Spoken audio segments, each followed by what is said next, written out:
Alam mo, kadalasan kapag pinag-uusapan natin ang pag-alam sa kung ano ang totoo, parang may inaasahan tayong tiyak at malinaw na sagot palagi. Oo, yung tipong black and white lang. Mismo, parang kapag nagpa-x-ray ka, di ba, nabali yung braso mo, makikita agad sa x-ray yung puting linya ng bali, tapos ituturo ng doktor sasabihin niya, ayan, nandyan yung problema. Tama, nakakapanatag ng loob kapag ganon. Malinaw kung ano ang sira, malinaw kung ano ang buo. Madaling gawa ng kategorya. Pero kapag pumasok na tayo sa aspeto ng motibo ng tao, tapos isama mo pa yung mga puwersang hindi natin nakikita, biglang nasisira yung x-ray machine na yun eh. Totoo yan. Kasi nagiging napakalabo na ng sitwasyon. Napakasalimuot. Sobrang salimuot. At para sa iyo na nakikinig ngayon, yan mismo ang gagawin natin. Kasama mo kami sa isang malalimang pagsusuri ngayon. Babalikan natin ang isa sa pinakasikat na kwento ng pagtataksil sa kasaysayan. Bali pagbabasehan natin yung mga malalalim na detalye mula sa source text natin ngayon, yung Adventures in the Story of Hope, particular yung lessons 21 at 29. Right. Kasi ang mission natin ngayon, hindi lang basta ilahad ulit yung pamilyar na kwento na baka narinig mo na sa mga pelikula. Ang gagawin natin, huhukayin natin yung mga malalalim na dahilan at motibo. Yung mismong bakit at paano ng mga kaganapan. Titingnan natin yung matinding salpukan ng nakikita nating mundo at yung hindi nakikitang mundo. Oo, yung natural at supernatural na aspeto. At alamin din natin kung bakit pinili ni Jesus na sumuko ng kusa sa kabila ng kanyang kapangyarihan. Kasi hindi sapat na sabihin lang nating nagtaksil si Judas tapos inaresto si Jesus. Napakaraming layers niyan sa ilalim. Okay, himayin natin ito. Bago pa man tayo umabot sa mismong gabi ng pag-aresto, kailangan muna nating maintindihan kung ano ba yung nag-udyok sa mga lider ng relihiyon noon.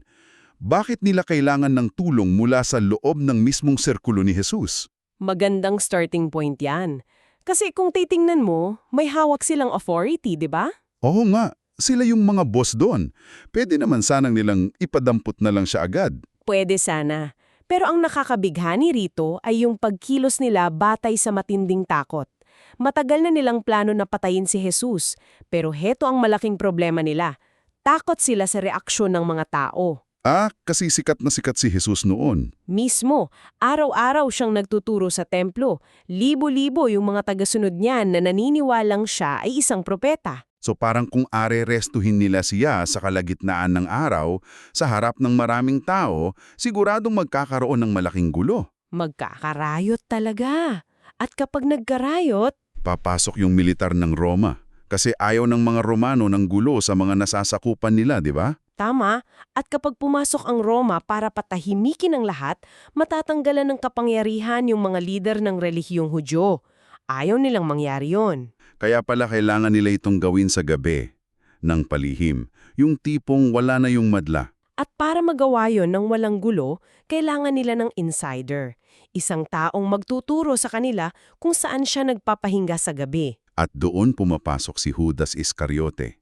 Isa siya doon sa 12 pinakamalapit kay Jesus.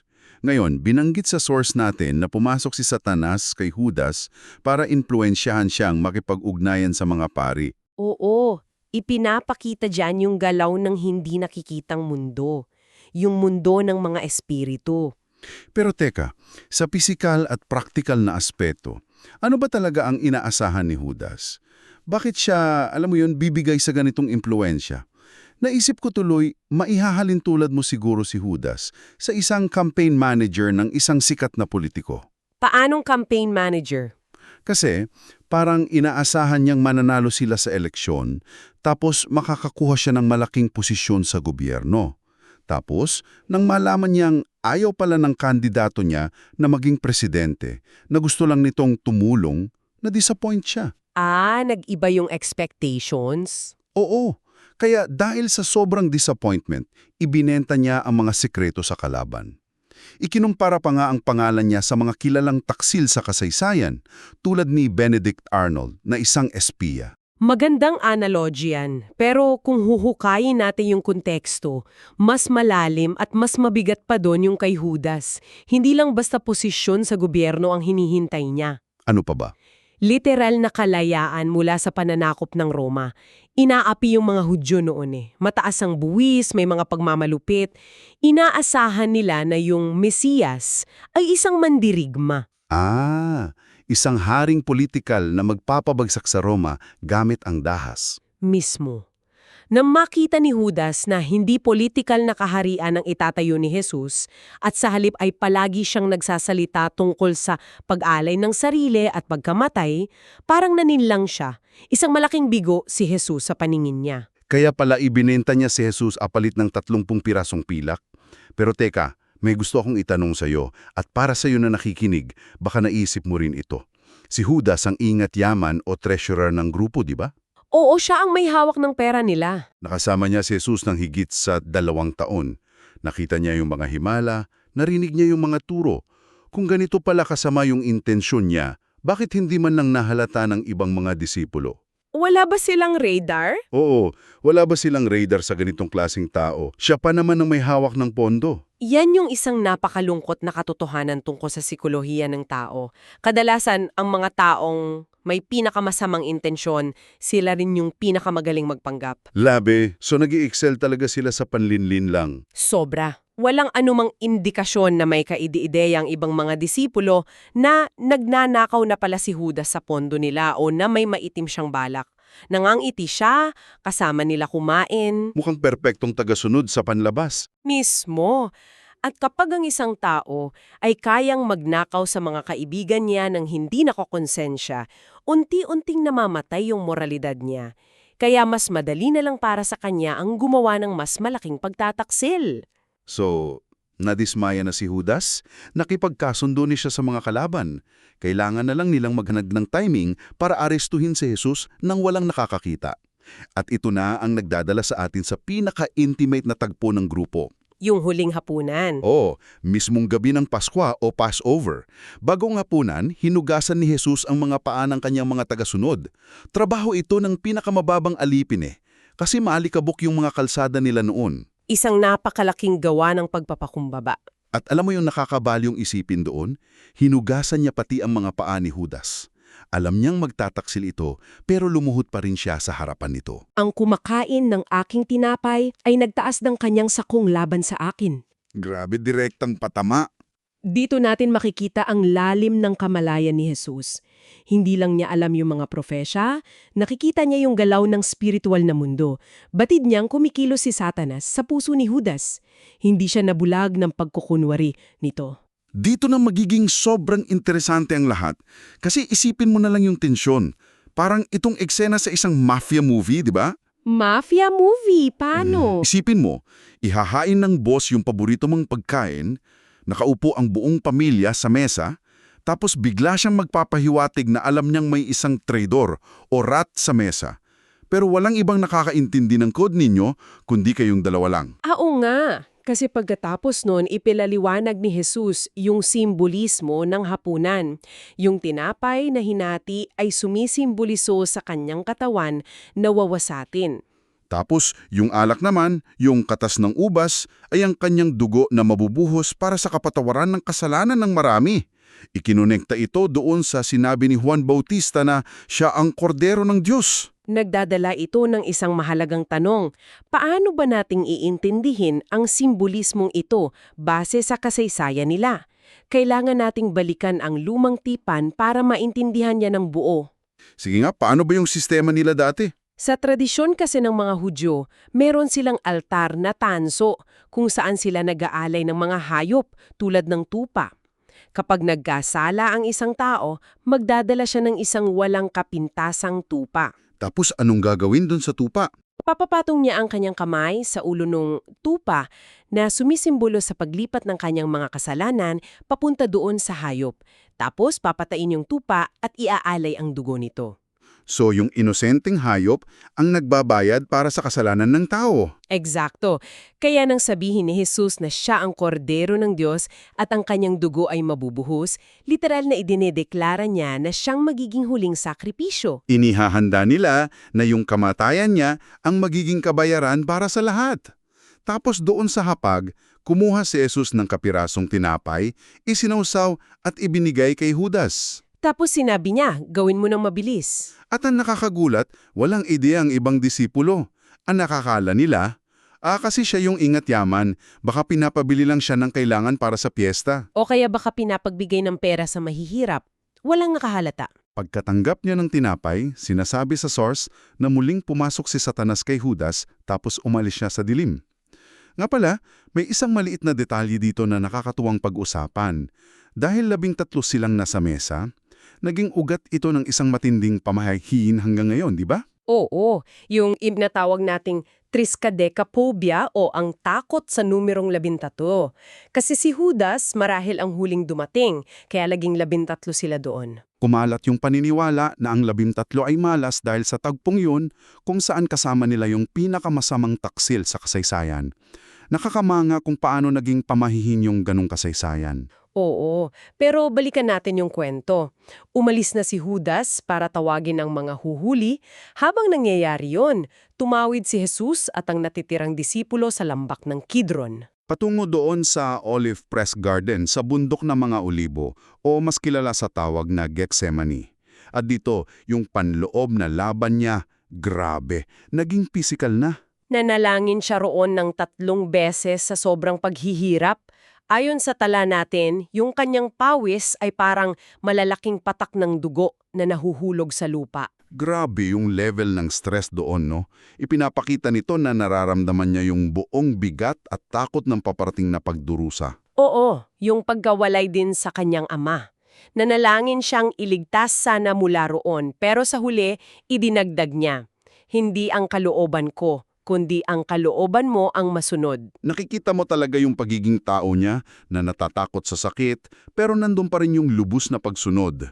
At hindi nagtagal, dumating na si Judas. May kasama siyang mga armadong sundalong Romano, mga opisyal at mga pari na may dalang sulo at parol. At ano ang ginawa ni Judas nang makita niya si Jesus? Lumapit siya at hinalikan siya. Teka, dito talaga ako napapaisip eh. Para sa iyo na nakikinig, baka naisip mo rin ito. Bakit kailangan pa ng halik? Oo nga, bakit pa? Kasi araw-araw naman nagtutulo si Jesus sa templo. Kilalang kilala na siya ng lahat, pati ng mga paring kasama doon. Bakit kailangan pa ng ganitong dramatikong senyales? Magandang tanong yan. Kung sa pagkilala lang ng muka, hindi lohikal. Pero kailangan nating intindihin yung legal at formal na aspeto ng pag-aresto noon. Legal na aspeto. Paano? Hindi pwede ang basta-bastang pag-aresto ng mga Romano at mga Hudyo. Kailangan ng mga otoridad ng isang opisyal na tao na magtuturo at mananagot. So kailangan ng opisyal na impormante. Mismo, si Judas ang formal na tagapag-akusa sa isang legal na paglilitis. Kung maling tao ang inaresto, buhay ni Judas ang magiging kapalit. Kaya yung halik, hindi lang yon pag-identify, isa itong legal na pagpapatibay na inaako ni Judas yung responsibilidad. Grabe, ginamit niya yung simbolo ng pagmamahal bilang malamig na kasangkapan ng pagtataksil. So nandyan na yung mga aresto, inaasahan siguro ng mga disipulo lalo na ni Pedro na lalaban si Jesus. Oo, nagadamitin niya yung kapangyarihan niya. Nang tanungin ni Jesus kung sino ang hinahanap nila, sumagot sila ng Jesus ng Nazaret. At alam mo kung anong sagot niya? Sabi niya, ako nga. At pagkasabi niya nito, may nangyaring kakaiba. Napaatras at natumba sa lupa ang mga daan-daang humuhuli sa kanya. Ano ba yung ibig sabihin nun? Yung pahayag na ako nga o I am sa teolohiya ng mga Hudyo, ito yung mismong pangalan ng Diyos sa Lumang Tipan. Yung Yahweh. Pakuha sa kanya ng sapilitan kung hindi siya papayag. Pero kahit nakita ni Pedro yun, bumunot pa rin siya ng espada at tinaga ang kanang taya ng alipin ng punong pari na si Malchus. Hindi pa rin kasi naiintindihan ni Pedro eh. Pero pinagaling ito ni Jesus at sinabihan si Pedro na itago ang espada. Kasi yung kaharian ng Diyos ay hindi isusulong ng dahas kundi ng pananampalataya. Hindi magets ni Pedro na kailangan mamatay ni Jesus para manalo. Sinabi pa nga ni Jesus na pwede siyang humingi sa Ama ng higit sa 12 legion ng mga anghel anumang oras. Isipin mo kung gaano karami yun. Ang isang legion ay nasa 6,000. So, 72,000 anghel. Pwede siyang magpabura ng hukbo sa isang iglap. Tapos pinuna pa niya sila na pumunta sila sa gabi na may mga espada na para bang magnanakaw siya. Ginamit niya yung katagang kapangyarihan ng dilim. Kaya ano ba talagang ibig sabihin nito? Oo nga, kasi isipin mo na may hawak kang nuclear launch codes na kayang burahin ang kalaban mo, pero pinili mong magpasalyo ng pusas at magpaaresto. Sobrang hirap intindihin ang ganitong pagpipigil sarili. Kung ikukonekta natin ito sa mas malaking larawan, dito pumapasok yung konsepto ng willing substitute. Hindi siya biktima, siya yung may hawak ng kontrol sa sitwasyon. Pero pinili niyang sumuko. Kusang loob siyang sumuko para tuparin ang kalooban ng ama at ang mga hula para sa kaligtasan ng marami. At dahil doon, iniman siya ng lahat ng disipulo niya at tumakas sila sa takot. Napakabigat na mga detalyang ito. At ikaw na nakikinig sa amin ngayon at sinasamahan kami hanggang dito, mapapaisip ka talaga eh. Ikaw ba ay isang committed follower o isang pretend follower na tulad ni Judas na andyan lang dahil may pansariling pakinabang?